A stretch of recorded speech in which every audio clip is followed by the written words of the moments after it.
One of the beautiful parts about the fantasy genre is that there is literally something for everyone. This includes stories for people who may not be as comfortable reading what we might consider R-rated content.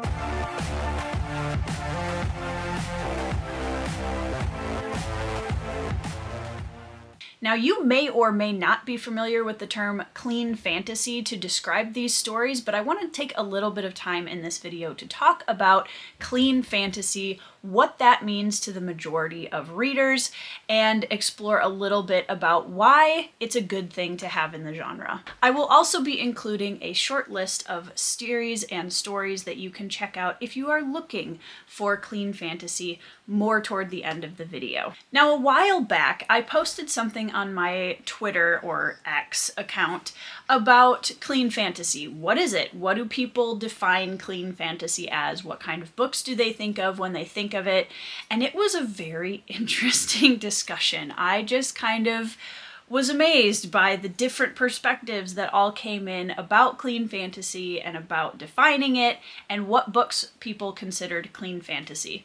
I got everything from wholesome short stories to children's fairy tales to the Chronicles of Narnia, and then someone even brought up Malazan Book of the Fallen. I'm not gonna lie, that was a bit of a surprise. Over and over again throughout the conversation, defining clean fantasy kind of boiled down to three main criteria. The first one was a lack of gratuitous violence. Now, that line is obviously going to be different for everyone, but in general, excessive violence was on the list.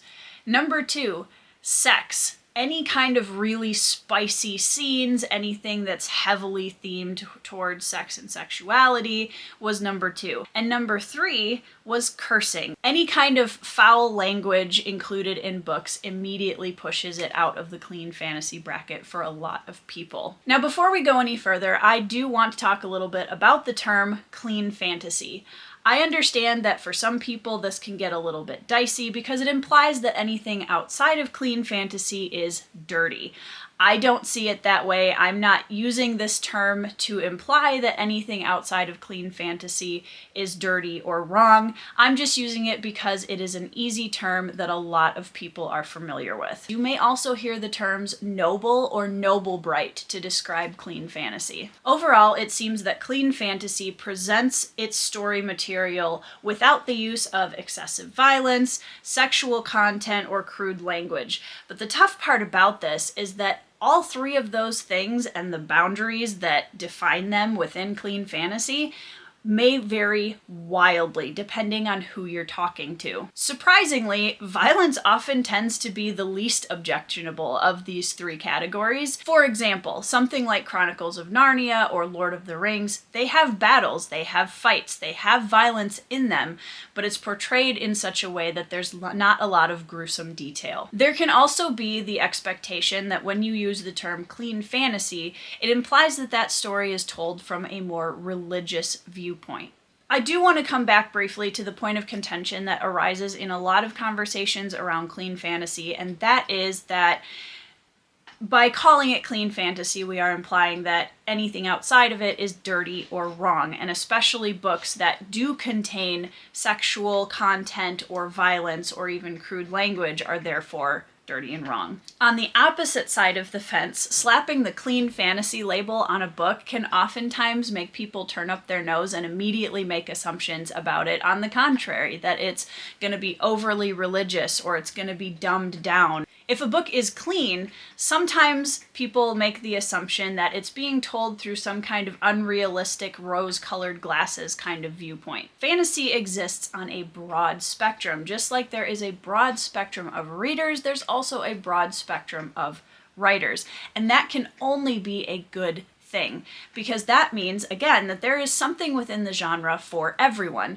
There are going to be people that are less comfortable reading certain types of content, and that's okay. I love dark fantasy stories as much as the next person, but I also recognize that other readers have different boundaries of what they're looking for and what they enjoy within a story. Because reading is such a subjective experience, it makes sense that there's a broad range of stories to appeal to as many readers as possible. Oftentimes you will see a clearer distinction within clean or noble fantasy between the good and the evil. Lord of the Rings is an super easy example of this. You have a clearly defined force for good, and you have a clearly defined force for evil. If we consider the three benchmarks that were mentioned before, sexual content, excessive violence, and crude language, you're not going to find those within the Lord of the Rings. Now, with the caveat, there is violence, but it is showcased in a way that, again, does not go into extremely gruesome detail. Typically, there are also clearly marked heroes and villains within these stories that can make it easier for some readers to immediately find the characters that they want to root for or against. Contrasting that, in other subcategories of the genre, you're going to find your more morally gray characters, or characters that exist on a much more fluid spectrum of gray,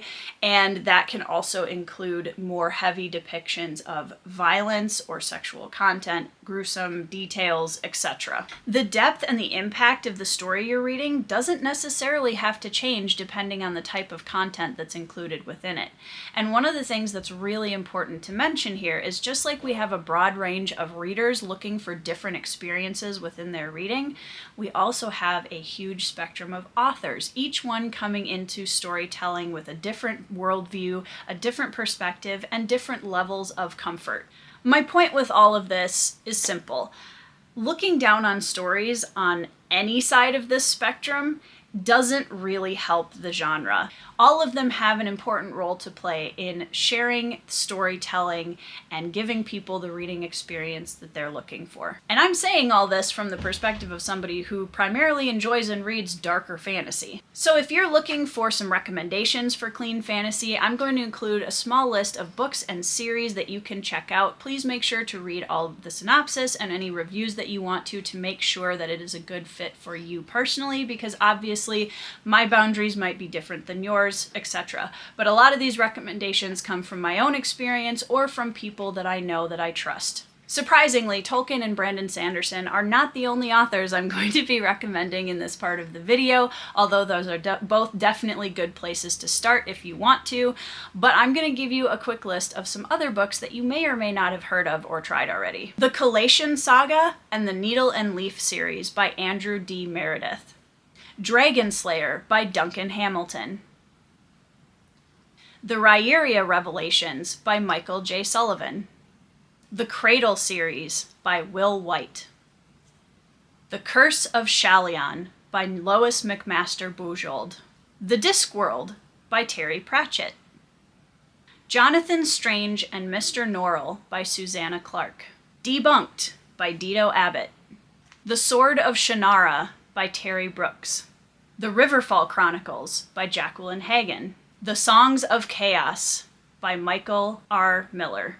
Now I'm going to recommend one more series that may come as a little bit of a surprise to some of my viewers, but I think it fits on a certain boundary, and I'm going to explain myself. I'm going to recommend The Faithful and the Fallen by John Gwynne. Now, I realize that there is definitely a good amount of violence in this series, and there is definitely a small amount of violent sexual content in this story, so please be aware of that as well. However, what this series does really, really well is it showcases all of these things in a way that I still think puts a very clear distinction between the forces of good and evil. So it's kind of like a darker version of Tolkien, and it's a very accessible series.